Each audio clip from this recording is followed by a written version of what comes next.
85% ഹിന്ദുക്കൾ ഇപ്പോഴും ഇവിടെ ഉണ്ട്. പക്ഷെ ഈ നാട്ടിലേക്ക് വന്നിട്ട് 5-6 ആളുകൾ പറയുകയാണ് ആൾക്കൂട്ടത്തിനിടെ എന്നിട്ട്, നിന്റെ പേരെന്താണ്? നീ മാറി നിൽക്ക്. നിന്റെ പേരെന്താണ്?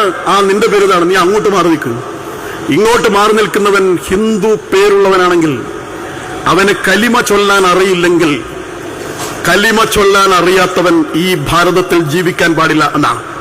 കലിമ എന്ന് പറയുന്നത് ലാ ഇലാഹ ഇല്ലല്ലാ മുഹമ്മദ് റസൂലുള്ള എന്നുള്ളതാണ്. അത് ചൊല്ലുക എന്ന് പറഞ്ഞാൽ ഒരു മുസ്ലിമായി എന്നാണ്. അത് ചൊല്ലാൻ അറിയാത്തവർ ഭൂമിയിൽ നിൽക്കാൻ പാടില്ല എന്നാണ്. ഭൂമിയിൽ നിൽക്കാൻ പാടില്ല, ഈ നാട്ടിൽ ജീവിക്കാൻ പാടില്ല എന്നല്ല, ഈ നിമിഷം നീ ഇവിടെ ഇല്ലാതാവണം എന്നാണ്. അങ്ങനെയൊക്കെയാണ് കാര്യം നടക്കുന്നതെങ്കിൽ നമ്മുടെ അടുത്ത തലമുറയുടെ അവസ്ഥ എന്തായിരിക്കും എന്നുള്ളത് നമ്മളൊന്ന് ആലോചിച്ച് നോക്കേണ്ട കാര്യമല്ലേ. അതുകൊണ്ട് ശങ്കരാചാര്യർ അദ്ദേഹം പറഞ്ഞൊരു കാര്യമുണ്ട്, ഈ ജീവിതം എന്ന് പറഞ്ഞാൽ ഹ്രസ്വമാണ്, ഒരു കാറ്റടിച്ചാൽ തീരുന്ന കാര്യമുള്ളൂ. അതുകൊണ്ട് നമ്മൾ അധികം ഭയപ്പെട്ടിട്ട് കാര്യമൊന്നുമില്ല. എല്ലാവരും മരിക്കേണ്ടത് തന്നെയാണ്. ചിലപ്പോൾ വണ്ടി ഇടിച്ച് മരിക്കും, അല്ലെങ്കിൽ ദൗർഭാഗ്യം വന്ന ആളുകൾ ഒരു നാഷണൽ പെർമിറ്റ് ലോറി ആയാലും മരിക്കും, പലതരത്തിൽ മരിക്കും.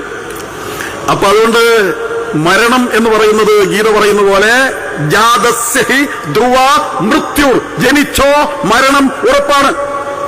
അങ്ങനെയാണെങ്കിൽ ആ മരണം ധർമ്മത്തിന് വേണ്ടി ആയിക്കൂടെ എന്നുള്ളതാണ് ശങ്കരാചാര്യർ നമ്മുടെ മുമ്പാകെ വെക്കുന്ന ഏറ്റവും വലിയ ചോദ്യവും പാഠവും. ധർമ്മത്തെ സംരക്ഷിക്കാൻ വേണ്ടിയിട്ട് ഉറപ്പായ മരണം, അനന്തരജാത തലമുറയാകെ സംരക്ഷിക്കാൻ വേണ്ടിയിട്ട് തങ്ങളുടെ ജീവിതം സമ്പൂർണമായും സംസ്കൃതിക്ക് വേണ്ടി സമർപ്പിച്ച പൂർവികന്മാരുടെ പാതയെ പിന്തുടർന്നുകൊണ്ട് നമുക്ക് ധർമ്മത്തെ സംരക്ഷിക്കാൻ, നമ്മൾ ആരും ഉപദ്രവിക്കുന്നില്ല, നമ്മൾ ആരെയും ഇല്ലാതാക്കുന്നില്ല, പക്ഷെ നമ്മുടെ ധർമ്മത്തിന് വേണ്ടി വീറോടെ, ധീരതയോടെ, ധൈര്യത്തോടെ ഉറച്ചു നിൽക്കുക തന്നെ ചെയ്യുമെന്ന്. കാശ്മീരത്തിൽ എന്താ പറ്റിയത്? അവിടുത്തെ പണ്ഡിറ്റ് ഉറച്ചു നിന്നില്ല.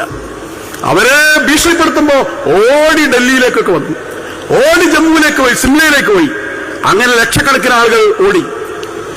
അവിടെയെല്ലാം അവരുടെ വീട് വിട്ടോടി, അവരുടെ ആപ്പിൾത്തോട്ടം വിട്ടോടി, അവരുടെ സർവ്വതം വിട്ടോടി. അവരെ ഡൽഹിയിലേക്ക്, ഡൽഹിയിൽ നിന്ന് എങ്ങോട്ടോടും? നമ്മൾ ഓടി എവിടേക്ക് പോകും?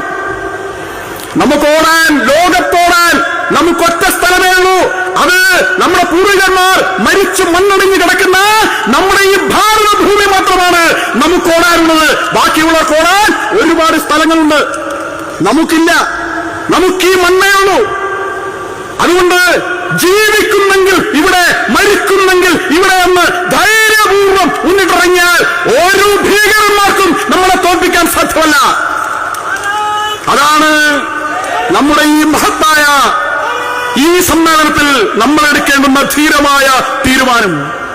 എങ്കിൽ മാത്രമേ നമുക്ക് ഈ ഭാരതം എന്ന പേരിനെ, ഈ ധർമ്മഭൂമിയെ, മോക്ഷഭൂമിയെ, കർമ്മഭൂമിയെ നമുക്കിവിടെ നിലനിർത്താൻ സാധിക്കുകയുള്ളൂ.